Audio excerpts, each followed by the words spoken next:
Um, Adam's literally just jumped out of a session and he's told me I've got 15 minutes to do this session in. So thank you for your time, Adam. I met Adam probably about 5 years ago. Adam's the principal architect at Storata. Adam, I was looking at your website, and you were joking with me that you hadn't updated that website in quite a while. But as obviously, it just goes to show you that it's enough to draw interest.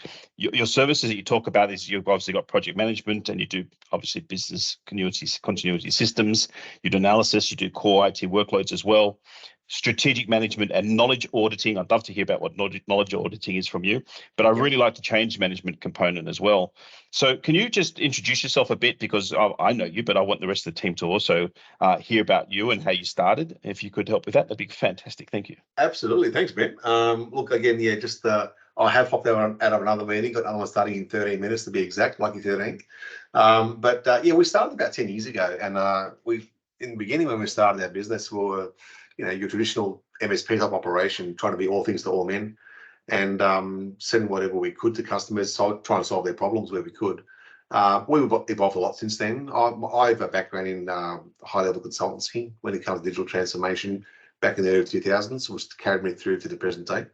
But yeah, we started about 10 years ago. I'm the sole owner of the business, and over the years, just gradually been delivering value to our clients, building up a bit of a portfolio, adding more value, getting closer to our vendors, working closer with our vendors, making sure that we stay a step ahead in terms of what's coming down the pipeline, but continue to ensure that we inform our customers and evolve their businesses where possible, using our knowledge and experience. So let me ask you, when did the light bulb moment happen for you, when you identified that this traditional MSP model's not for you, it's not your gig, because you did share with me that you do work with a lot of MSPs, but when did you realize that you're actually in that TSP bespoke model where you're offering elevated services to partners and partners, customers as well? Good question. So if you hark your mind back to, I'm not sure, maybe some of the older brigade can remember, but if you hark your mind back to about 2011, 2012, somewhere there, you would have seen when the first Surface came out, right? And they had these commercials saying, to the cloud, and cloud was really new, and people talk about security and being scared and all sort of stuff. And it wasn't until that we sort of peeled off those layers of the onion to understand what the cloud really meant in terms of evolution or revolution in businesses today. So the light bulb moment for us really came down to saying, well, how much power can you unearth from the cloud? And I guess Microsoft, or Amazon and Microsoft being the forerunners in this area, sort of started to get a bit of momentum. Azure coming to market probably about the same time, 2011, 2012. So we started saying, well, the traditional model of on-prem, so to speak, ain't going to fit for where we want to take things. Number one, I don't want to invest hundreds of thousands of dollars in server infrastructure to host for our clients. I'd rather pay it on a pay-as-you-go model with that commitment back then anyway. So that suited me a lot better. So the barrier to entry was a lot lower to go into an MSP type operation. But then as you got deeper into the stack, you really started to see what kind of value these services inside the cloud could offer clients that they're probably already paying for but not really using. So I said, how do you then convert from a service provider to a solution provider and solve problems? And that's where that whole ethos of the TSP started to evolve quite rapidly, because you could see the power was there. You just needed some business knowledge to understand what the business process looks like for each customer's vertical, and just keep going along the way. And all of a sudden you get an opportunity which you can start to productize solutions, which was working for one customer and then the other one. Then there's a common thread between them. They started to get rinse and repeat, started to grow, started to get more value. And that opened up a lot more opportunity for us with different clients, different vendors, different use cases, and took us to where we are today. Yeah, it's great. And I think you mentioned that light bulb moment was like, probably, I think you said about 5 or 6 years ago, you realized that we need to do more. We need to be offering better services. So now, thinking about how you've obviously made that leap, and you're now the subject matter expert when it comes to all things TSP space around that requirement for business change, what do you find is your immediate value that you offer your customers, but also what you offer the MSPs out there in our ecosystem that need your services as well? What's your immediate value that you can offer them? Yeah. Look, honestly, if I think about the immediate value, it's if it's an MSP, I think it's absolutely empathy. I've been there. Okay.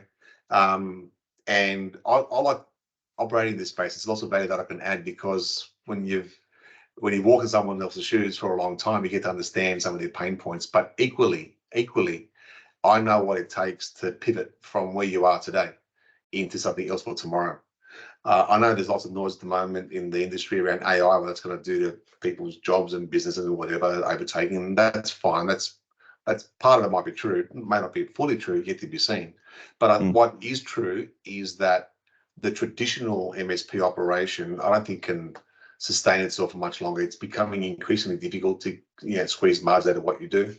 I often remember back in when I started getting close with Microsoft at various workshops back in 2011, 2012, what their views were about how MSPs can become a bit more profitable in their offering. So you could either just be resetting licenses and get this margin. You can be doing migrations and get this margin. That's going to have a finite life. You could then start looking at packaged IP services, IP being your IP offering, or wrapping that up, that IP, wrapping it up into a solution, wrapping it up into an offering which is going to increase your margin significantly, but you're adding more value to a client by the same token. And what that does, what we have found anyway, is that model, it builds so much trust with your clients. It builds so much propensity for you to go deeper into their business value, or correct, let me say that again, go deeper into their business strategy where you can add more value. And all of a sudden, you're now talking to senior stakeholders who have developed a lot of trust with you. And guess what? Quite often is the case with a lot of, with a lot of access to information comes a lot of responsibility. So sometimes you're seeing things that you probably shouldn't be. We've got clients who work in very sensitive areas where you'd be horrified at what information we see in these in some emails which are asked to screen and review. It's actually illegal in some areas what they're doing, but equally there could be some very sensitive business documents talking about an M&A or otherwise. You don't get to see that if the customer doesn't trust you. You don't get to see that if they don't see the value you're offering for them as time goes on. So you move from just being a service provider to a solutions partner, i.e. TSP. Yeah, I love it. It's such a good message. Okay, I'm going to put you on the spot here. Think about when you first started your MSP journey, what your churn was then. Now think about how you transitioned to a TSP and what is that churn rate now? Is that a number you can say without, I'm not trying to exaggerate here, but reality is there was higher churn, right? Absolutely. Look, and now how many customers have left you?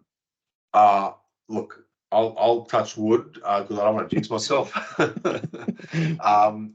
I can't recall over the last few years any customer leaving us.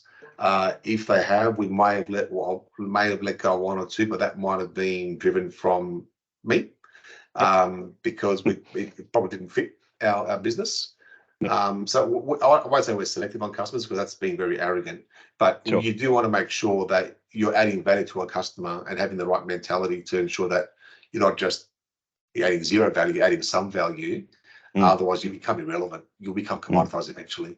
Your services can be done by this person for half as much, twice as good. All of a sudden, you have no value. So for us, it's all about continuing to add value. But to do that, it's knowing their business. I've coined a phrase which I've shared with my team, and they regurgitate from time to time. And that is, whenever we engage with the customer, and I sincerely mean this, we say that our business is to know your business. I'll say that again. Our business, we exist. Our business is to know your business to serve you better. If we don't invest the time and effort to know your business, we don't know what you're doing, how you're using things for you to either grow or to save costs, whatever the case may be.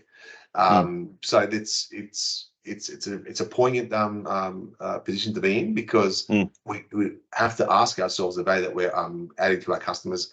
And I'm very fortunate, right? I'm one of those business owners who's just been blessed to have a great team behind me. I always say I feel 10 foot tall and bulletproof, and I stand on the shoulders of giants because I really do.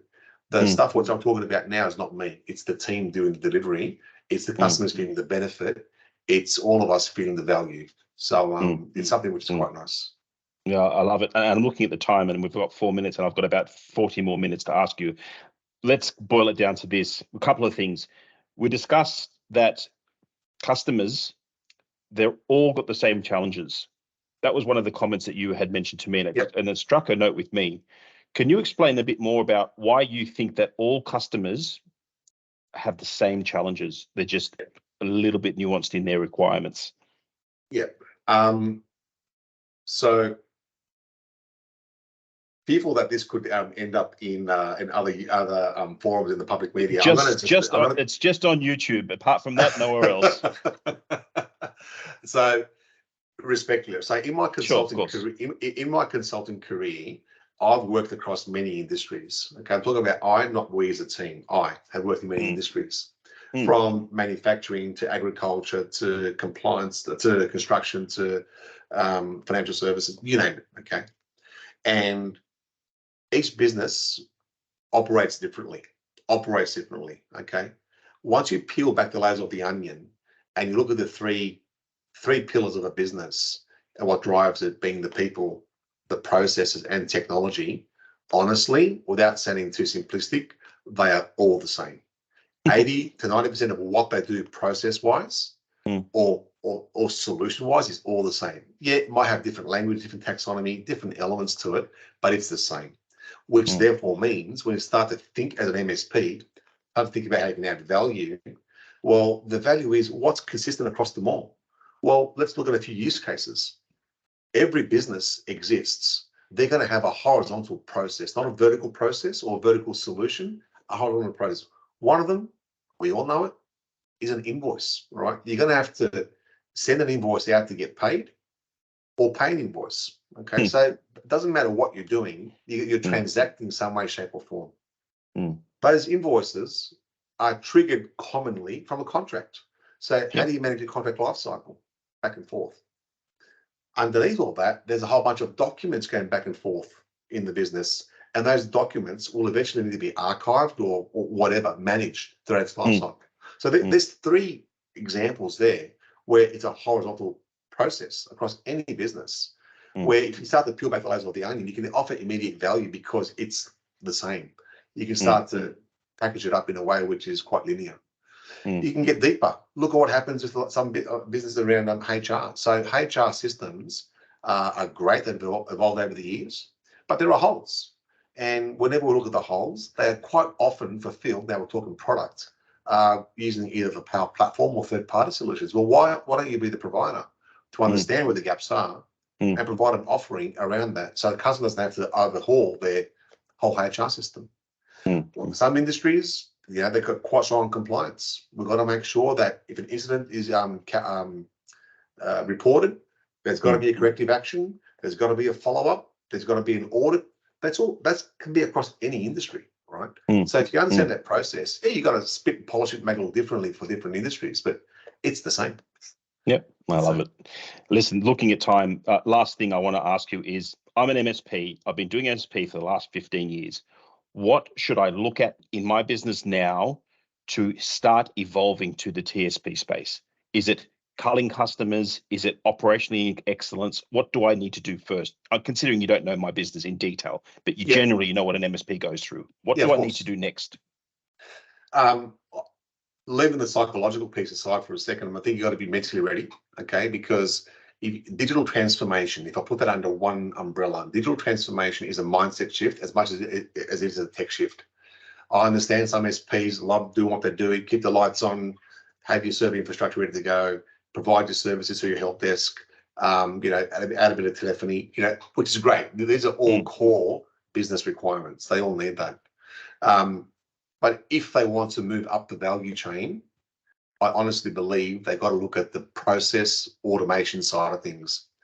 And I'm often surprised whenever I mention that term, process automation, specifically business process automation, that it frightens some MSPs.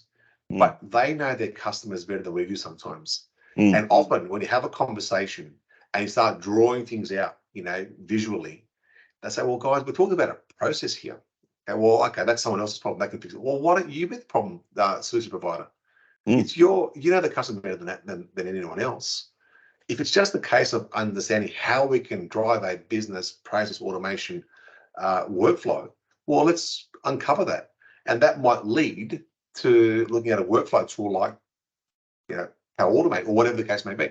But ultimately, if you truly, genuinely understand the business problem, then you'd be nuts not to be the provider for that solution for that customer.